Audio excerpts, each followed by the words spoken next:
យោធាសូស្លាប់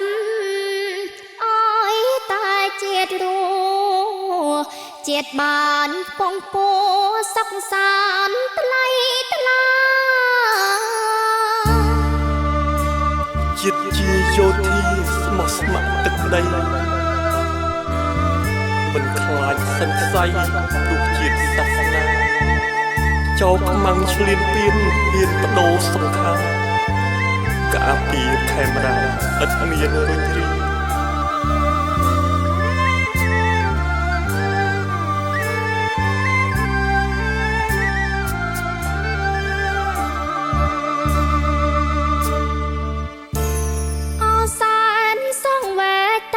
ភ្នែកស្រង់ហ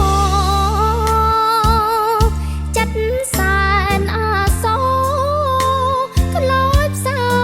ពេកក្រៃ